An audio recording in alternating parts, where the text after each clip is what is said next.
to victims like 11-year-old Takia Holmes?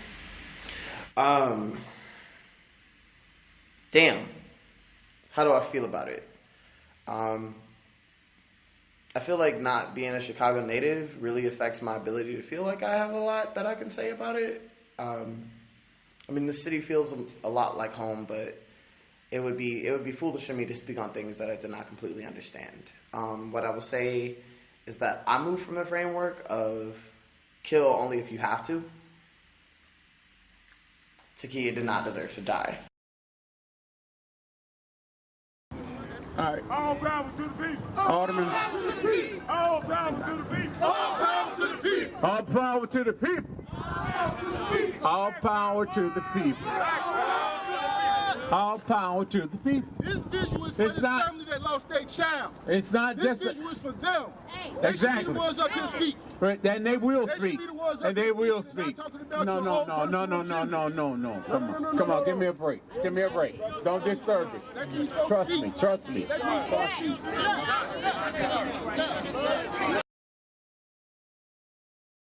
Get the fuck away! They all bullshit!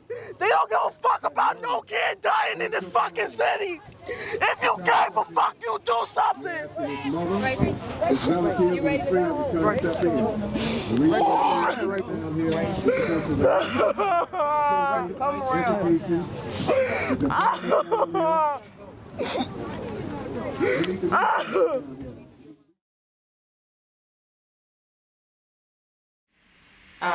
I am greatly saddened by the violence in Chicago. I grew up here. I've lost a lot of friends. I've lost a lot of family. When I started youth organizing, I lost some young people. And it's tough. And then as I've gotten older and been able to travel a bit more, just seeing that that's not everywhere has been a challenging thing. And I'm a mother, and so balancing this love for my city, my children's love for their city, with a desire to live someplace where where it doesn't happen, that as Chance says, everybody dies in the summertime. How do you feel about Chicago's black youth? Chicago has some of the most lit youth, most lit black youth for sure. I would choose them over any youth in any city. Maybe New Orleans ties.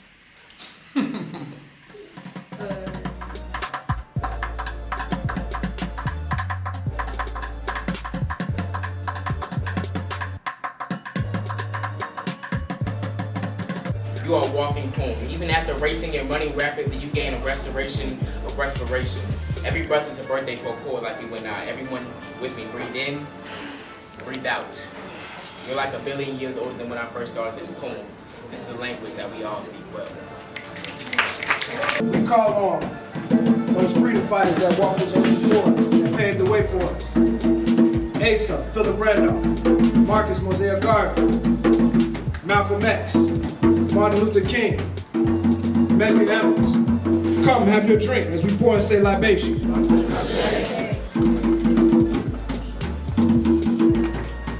We call on the freedom fighters, Fred Hammond, Mark Clark,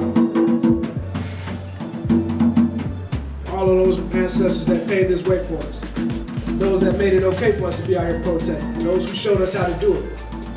As we pour and say libation, come have your drink.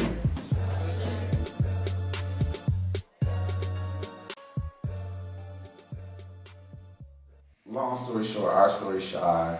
We, over the summertime, we went into the Bronzeville community and we just organized. We built relationships with community-based organizations, businesses, Black-owned businesses in particular, in the neighborhoods. And we did a lot of organizing out of the garden where we got together and did like circles where people would like either share stories or do poetry.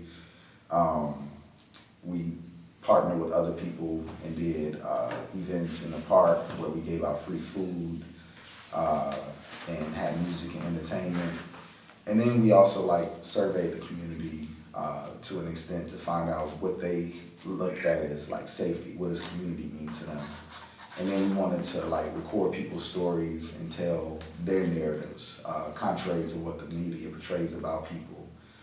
So the goal was to really just interact with the community, build relationships with people, and then figure out how we can make something more sustainable, right? How can we come back and like do job development, or what can we do to like advocate to get resources to that community? How can we put pressure on like politicians, things like that, right? And then out of some of those relationships, for example, urban broadcast media, they said, yo, y'all got young people, we like to give them a voice. So we built a relationship with them and kind of created the radio show, Our Story Shy, that our teenagers produce. They come up with the content and they're the host.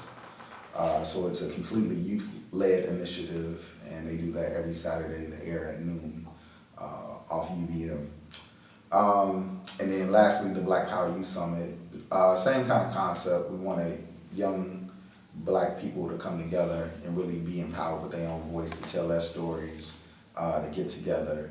And, you know, this one was more light, you know, it was a lot of entertainment, it was a panel discussion, it was cool.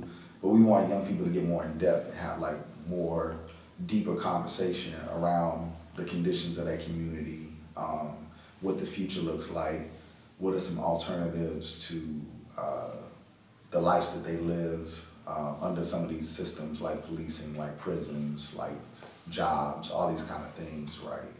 And what does power look like to young people, and how can they build Black power, what does that mean? So for young people to really get engaged in that conversation, because us adults, right, we have theories, we have praxis, we have ideology that we've gotten from our elders or that we've kind of conceptualized, but young people always have to get part of that conversation and figure out those things for themselves, whether they're learning from history or whether they're being innovative and kind of creating new ideas on what liberation looks like, what power looks like, and you know, what they need to not only survive, but to have a healthy, productive future.